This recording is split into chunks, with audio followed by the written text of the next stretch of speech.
नमस्कार दोस्तों, आप देख रहे हैं 24 हेडलाइन। आज की इस वीडियो में जानेंगे दिन की सबसे बड़ी और अहम खबरें। तो चलिए शुरू करते हैं। आज है 24 दिसंबर।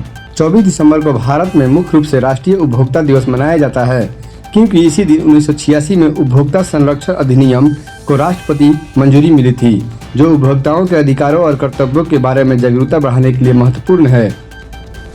कड़ाके की ठंड के कारण बच्चों को राहत मिली है। कक्षा 1 से 8 तक सभी स्कूल 27 दिसंबर तक बंद रहेंगे। इस दौरान प्री बोर्ड परीक्षाएं जारी रहेगी। शीतलहर को देखते हुए यह फैसला लिया गया है, जिससे छात्रों के स्वास्थ्य पर प्रतिकूल प्रभाव न पड़े। उड़ीसा के मलकानगिरी पुलिस के समक्ष 22 माओवादियों ने आत्मसमर्पण किया, जिसे इस वर्ष का पहला बड़ा आत्मसमर्पण माना जा रहा है। पुलिस अधिकारियों के अनुसार माओवादियों पर बढ़ते दबाव और इनामी माओवादियों के खिलाफ लगाए गए पोस्टरों का इसमें अहम योगदान रहा। आत्मसमर्पण करने वाले में संभागीय समिति सदस्य, सहायक समिति व उप समिति सदस्य और पार्टी सदस्य शामिल है। इन पर लाखों रुपए का इनाम था। ग्रेटर नोएडा के बिसहाड़ा गांव में 2015 में रोमांस की अफवाहों के चलते अख्खाल की हत्या कर दी गई थी, जिसके उनके बेटा दानिश गंभीर रूप से घायल हो गया था। इस मामले में अफगान की पत्नी इकराम ने 10 लोगों के खिलाफ मामला दर्ज कराया था। कोर्ट ने केस वापस लेने की याचिका खारिज कर दी थी, जिसे सरकार ने सामाजिक सद्भाव बनाए रखने के उद्देश्य से दाखिल किया गया था। न्यूजीलैंड के विदेश मंत्री विंस्टन पीटर्स ने भारत न्यूजीलैंड मुक्त व्यापार समझौता की आलोचना की है।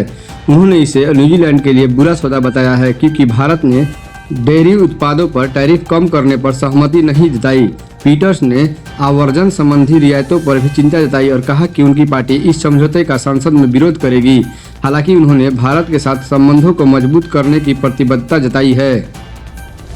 हैदराबाद में एक सरकारी स्कूल में प्रिंसिपल के आदेश पर 10वीं के छात्रों ने 7वीं की छात्र का पिटाई की।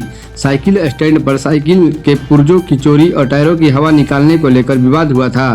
प्रिंसिपल कृष्णा टूलीगंज के खिलाफ पुलिस में शिकायत दर्ज कराई गई है, जिससे शिक्षा के अधिकार अधिनियम का उल्लंघन करने का आरोप लगाया गया है।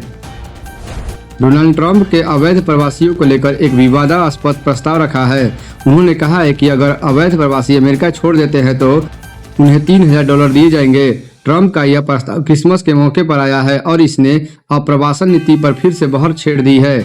इससे पहले ट्रंप प्रशासन ने $1000 देने की घोषणा की थी। अमेरिकी अधिकारी काश पटेल एक बख्तरबंद BMW X5 में सवारी करने और जेट विमान की मांग को लेकर विवादों में हैं। उन पर सरकारी संसाधनों का दुरुपयोग करने के आरोप लग रहे हैं। पटेल की इन मांगों ने राष्ट्रीय सुरक्षा चिंताओं और राजनीतिक नियुक्तियों के विशेषाधिकारों पर सवाल खड़े कर दिए हैं। दिल्ली सरकार ने प्रदूषण नियंत्रण के लिए कैबिनेट बैठक में कई अहम फैसले लिए। दिल्ली में अब तक केवल DTC की बसें चलेगी।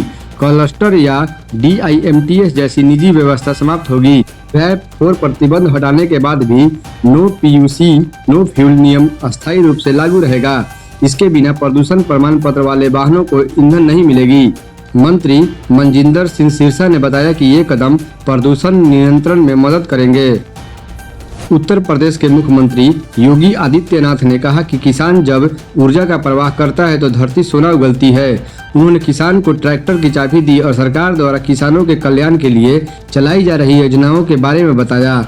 योगी आदित्यनाथ ने किसानों को सशक्त बनाने और उनकी आय बढ़ाने पर जोर दिया। लालू प्रसाद यादव के बेटे तेज प्रताप यादव ने अपनी बहन के जन्मदिन पर सोशल मीडिया पर एक भावुक पोस्ट किया। उन्होंने अपनी बहन चंदा को जन्मदिन की शुभकामनाएं देते हुए अंग्रेजी में अपनी भावनाएं व्यक्त की। तेज प्रताप ने अपनी बहन के समर्थन और प्यार के लिए आभार व्यक्त किया और हमेशा साथ रहने का वादा किया। उन्होंने अपनी बहन को अपना सहारा बताया और उन्हें ढेर सारा प्यार दिया। इंडोनेशिया के तेज गेंदबाज ग्रेडे प्रियदर्शना ने T20 इंटरनेशनल मैच में इतिहास रच दिया। इंडोनेशियाई गेंदबाज ने कंबोडिया के खिलाफ मुकाबले में 1 ओवर में 5 विकेट चटका। 28 साल के great Priyadarshana T20 international match में 1 ओवर में 5 विकेट लेने वाले दुनिया के पहले गेंदबाज बन गए हैं। वहीं बात यह है कि प्रियदर्शना ने मैच में अपने पहले ओवर के 5 विकेट झटके। संसद का शीतकालीन सत्र खत्म हो गया है।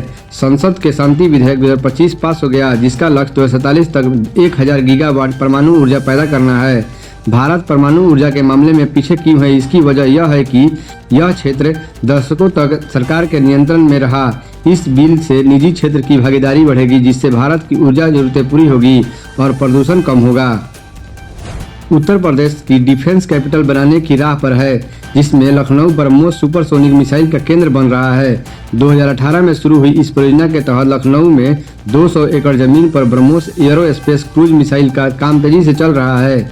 घरेलू और अंतर्राष्ट्रीय मांग को पूरा करने के लिए 380 करोड़ रुपए की लागत से ब्रह्मोस एयरोस्पेस यूनिट स्थापित की गई है। कोलकाता के नादिया के खाली सामूहिक दुष्कर्म और हत्या के मामले में राणा घाट की अदालत ने टीएमसी नेता के बेटे को आजीवन कारावास की सजा सुनाई।